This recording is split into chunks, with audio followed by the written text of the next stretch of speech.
Your dad can be an emotional abuser, your mom can be an emotional abuser, your brother, sister, friends, your colleague, कोई भी आपको को आप prioritise करते हो. लेकिन then there's another person in your life जिसको communication, because मेरे लिए जो चीज़ टॉक्सिक हो सकता है वो शायद आपके लिए टॉक्सिक नहीं हो सकता है. तो इसीलिए आप अपना लिस्ट बनाओ कि बहुत लोग ये रियलाइज़ नहीं करते कि उनका हेल्थ प्रॉब्लम्स का असली रीज़न उनका टॉक्सिक एनवायरनमेंट होता है. Today I'm going to talk about that. Today I'm going to shed light on emotional abuse.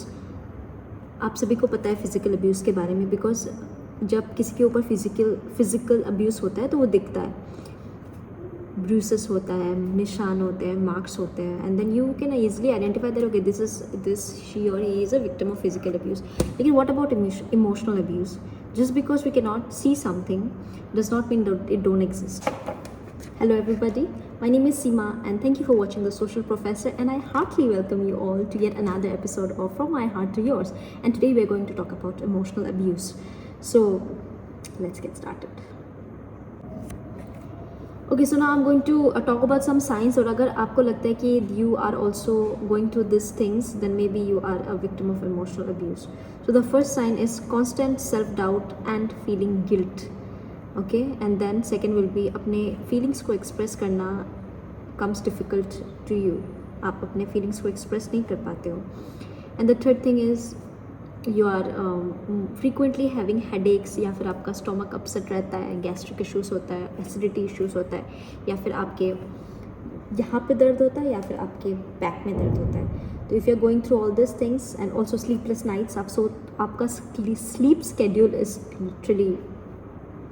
So अगर ऐसा है then you are or you might be a victim of emotional abuse. And now if you can relate to the signs, please continue watching the video, because at the end I'm going to give you some tips or tricks which can help you come out of that.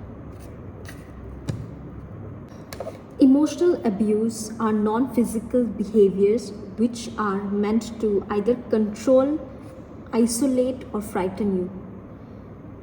Basically emotional abuse वो सब behaviour होता है जिसको use करके either आपको डर पैदा कर रहा है आपके मन में, या फिर आपको अकेला कर रहा है, या फिर आपको मैनिपुलेट कर रहा है basically. And this abuser can be anybody. आपको क्या लगता है कि सिर्फ इमोशनली अब्यूज़ सिर्फ एक रिलेशनशिप में होता है? फ्रेंडशिप्स में भी इमोशनल अब्यूज़ होते हैं. देन पेरेंट्स चिल्ड्रन रिलेशन में भी इमोशनल अब्यूज़ होते हैं. फिर एनी काइंड ऑफ रिलेशन उठा के देख लो, it's not only love relation. So that is emotional abuse for you guys. Your dad can be an emotional abuser, your mom can be an emotional abuser, your brother, sister, friends, your colleague, कोई भी आपको emotional abuse कर सकता है if you don't know how to control your emotions. And basically from my experience, those who are bad at regulating the emotions, वो लोग बहुत जल्दी इस जाल में फंस जाते हैं, जैसे कि मैं फंस गई थी इस जाल में. अभी आपको क्या लगता है मैं इतना ज्ञान कैसे दे रही हूँ? अरे मैंने भी तो फेस किया ना, इसलिए तो मैं आके आपके सामने आके बैठ के बात कर रही हूँ. अगर आपको किसी चीज़ से बाहर निकलना है तो पहले आपको समझना पड़ेगा कि आप कौन सी चीज़ में फंसे हुए हो. तो इफ़ यू फील लाइक कि अगर आपको लगता है कि if you always ask this question to yourself कि भाई मैं ही क्यों, मेरे साथ इतना बुरा होता है, मैं तो अच्छी हूँ, मेरे साथ इतना बुरा क्यों होता है? मतलब आप अच्छे हो नो डाउट, बट देन आप लोग गधे हो, इसलिए आपके साथ ऐसा होता है. मतलब I mean like learn to understand yourself, learn to do self study. आपको समझना पड़ेगा आपके थॉट्स को, आपको समझना पड़ेगा कि आप कैसे हो इंसान, as a person, what kind of person you are. Maybe आप बहुत अच्छे इंसान हो, मे बी आप किसी का फ़ायदा नहीं उठाते हो, मे बी आप बहुत ही सेंट इंसान हो, लेकिन भाई सामने वाला ऐसा हो, इट्स नॉट नेसेसरी. शायद सामने वाला इंसान बहुत ही बकवास फुद्दू इंसान है, बहुत ही गंदा इंसान है जो दूसरों का सिर्फ फ़ायदा उठाता है. Then how to deal with this kind of people. इसलिए आपको ज़रूरी है कि आप सेल्फ लव प्रैक्टिस करो. Self love is not always about skin care, no, it's about self regulation. It's about अपने थॉट्स को जानना, अपने आप को पहचानना, आप कैसे हो. इस हिसाब से आप उस सिचुएशन में ढलो, उस सिचुएशन में समझो अपने आप को. उस सिचुएशन से अगर आपको लगता है कि भाई आप तो बहुत ही अच्छे इंसान हो और आपसे ये गैस लाइटिंग नहीं होगा, आप मैनिपुलेट नहीं कर सकते हो, good for you, okay. Then आप अपने आप को पहचान लिया आपने, and then you know that that person is a bad person, वो मैनिपुलेट करता है लोगों को, वो गैसलाइट करता है, तो भाई उसके सामने मत ही जाओ, आप उसके कॉन्टैक्ट में ही मत आओ।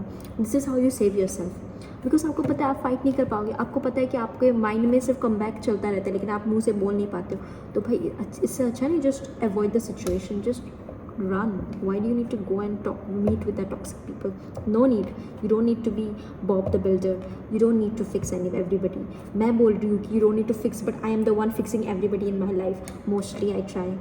अभी शायद मैं इसका ये चेंज हो रहा है, बिकॉज मैं भी रियलाइज़ करी, तो मैं तब अपने आप को बदलने का आई एम डूइंग द कोशिश ऑफ बदलने का माई सेल्फ। या सो आई थिंक अभी तक इतने ज्ञान के बाद आप लोगों को समझ में आ गया कि इमोशनल अब्यूज़ क्या होता है।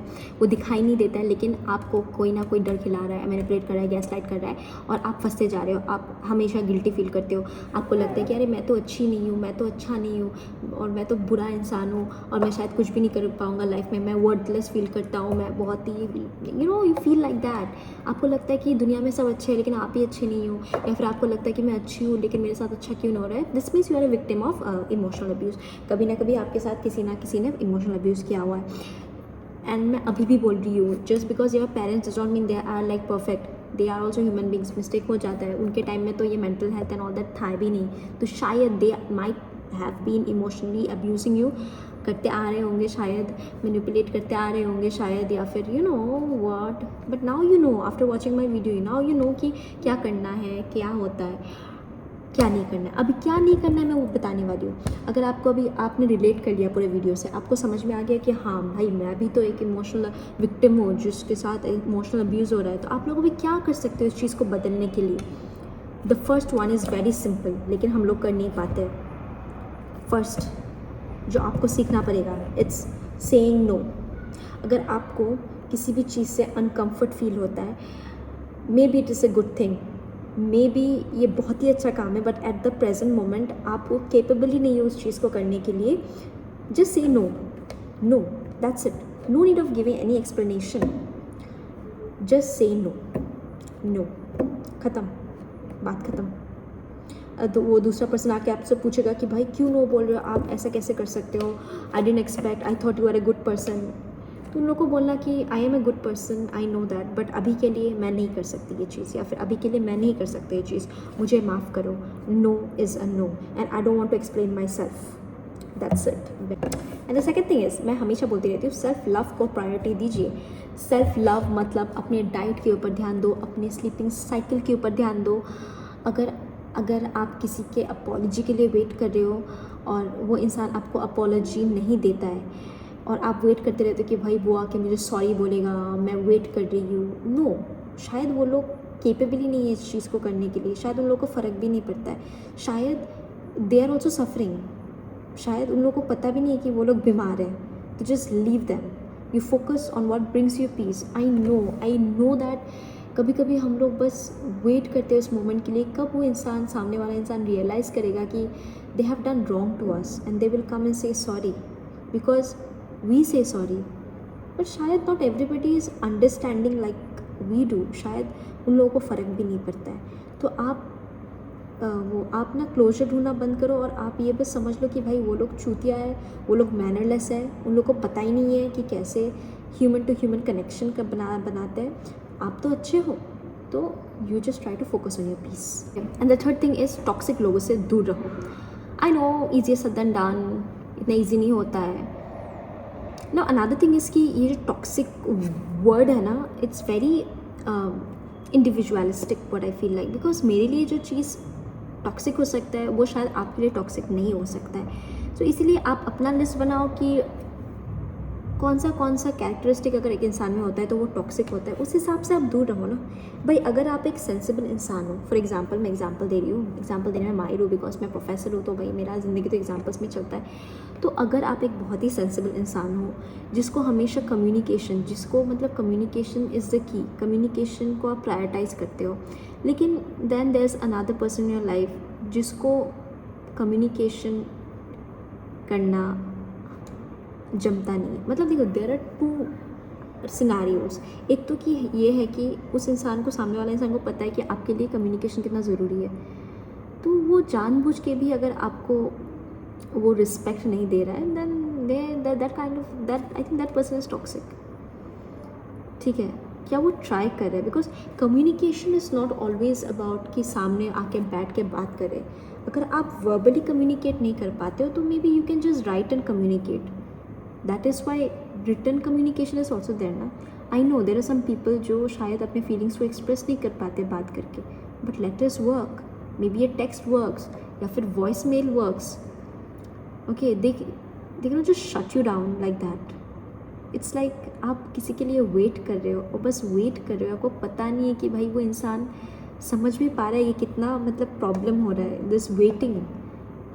Okay, then that person is toxic for real. तो इन लोगों से दूर रहो आप।